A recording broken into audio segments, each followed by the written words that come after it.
வணக்கம். சுப்பிரமணியம் யோகாமணி சேனலுக்கு உங்களை அன்புடன் வரவேற்கிறேன். இன்னைக்கு சமையல் குறிப்பில் நம்ம பார்க்க போகிறது சுவையான சுட சுட வெண்பொங்கல் எப்படி செய்கிறோன்னு பார்க்கலாம் வாங்க.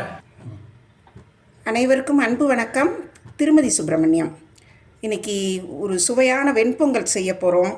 நல்லா இஞ்சி, பச்சை மிளகா, கருவேப்பிலை மணக்க கொஞ்சம் பால் சேர்த்து வேக வச்சு செய்ய போகிறோம். இந்த வெண்பொங்கல் செய்கிறதுக்கு பார்த்திங்கன்னா அடுப்பில் ஒரு குக்கர் வச்சு அதில் ரீஃபைண்ட் ஆயில் ஒரு டேபிள் ஸ்பூன் ஊற்றிருக்கிறேன்.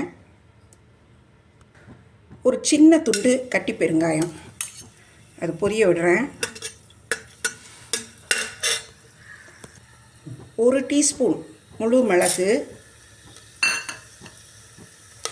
இஞ்சி துருவுனது 2 டீஸ்பூன், 1 ஸ்பூன் பச்சை மிளகாய் நறுக்குனது, அப்புறமா கருவேப்பிலை, 3 கப் தண்ணி ஊற்றுறேன்.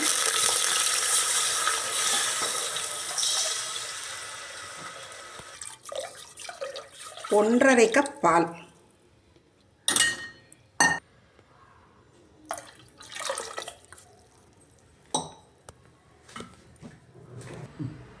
ஒரு கப் பச்சரிசி எடுத்து நல்லா களைஞ்சிட்டு ஒரு 15 மினிட்ஸ் சோக் பண்ணி வச்சுருந்தேன்.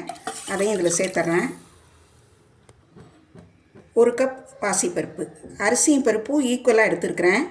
பாசிப்பருப்பும் நல்லா களைஞ்சிட்டு ஒரு 15 மினிட்ஸ் சோக் பண்ணி வச்சுருந்தேன். அதையும் இதில் சேர்த்துட்றேன். குக்கர் மூடி வெயிட் போடுறேன். ஒரு தாராளமாக ஒரு 5 சவுண்டு வரட்டும். அதுக்கப்புறம் ப்ரெஷர் ரிலீஸ் ஆனதுக்கப்புறம் திறந்து பார்க்கலாம். ஒரு 6 விசில் வர வச்சு நல்லா ப்ரெஷர் ஃபுல்லாக ரிலீஸ் ஆனதுக்கப்புறம் வெயிட் ரிமூவ் பண்ணியிருக்கேன்.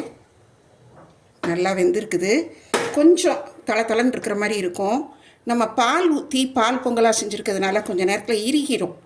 அதனால் இது இப்போ அப்படியே இறக்கி வச்சுட்டு இதுக்கு தாளிச்சிடலாம். வீடியோ பார்த்துட்ருக்கிறவங்க இது வரைக்கும் சப்ஸ்கிரைப் பண்ணாதவங்க நம்ம யோகாமணி சேனலுக்கு சப்ஸ்கிரைப் பண்ணிக்கோங்க. வீடியோஸ் லைக் பண்ணுங்கள், பிடிச்சிருந்தா ஷேர் பண்ணுங்கள். அந்த பெல் ஐக்கான் அழுத்திட்டிங்கன்னா நாங்கள் அடுத்தடுத்து போடுற வீடியோஸ்லாம் உங்களுக்கு நோட்டிஃபிகேஷன் வந்துடும். அடுப்பில் ஒரு பேன் வச்சு நல்லா 1 டேபிள் ஸ்பூன் அளவுக்கு நெய் ஊற்றிருக்கிறேன். முந்திரி பருப்பு 1 டேபிள் ஸ்பூன் அளவு போட்டிருக்கிறேன். இது இந்த பொங்கலில் இப்போ சேர்த்துடலாம்.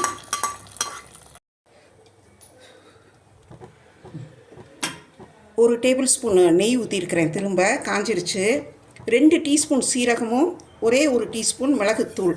ஏற்கனவே முழு மிளகு போட்டிருக்கோம் இல்லையா, அதனால் இந்த மிளகுத்தூள் கொஞ்சம் குறைச்சிருக்கிறேன். இது இப்போ பொரிஞ்சோடனே கருவேப்பிலை சேர்த்துடலாம். முதலையும் கொஞ்சம் கருவேப்பிலை வேகிறப்போ போட்டுருந்தோம். இது பொரிஞ்சோடனே இதில் பொங்கலில் சேர்த்துடலாம்.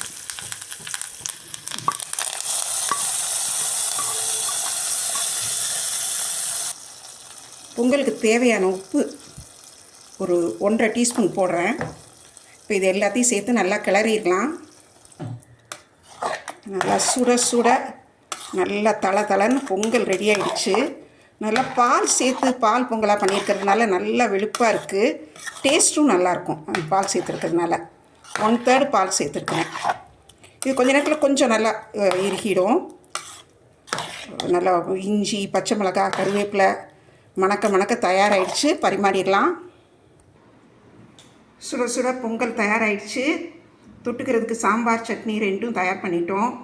நீங்களும் இந்த மாதிரி செஞ்சு பாருங்கள். பொங்கல் ரொம்ப நல்லா டேஸ்டியாக இருக்கும். செய்து பார்த்துட்டு எப்படி இருந்துச்சுன்னு சொல்லுங்கள். இந்த வீடியோவை லைக் பண்ணுங்கள், ஷேர் பண்ணுங்கள். எங்கள் யோகாமணி சேனலுக்கு சப்ஸ்கிரைப் பண்ணுங்கள். நன்றி, வணக்கம்.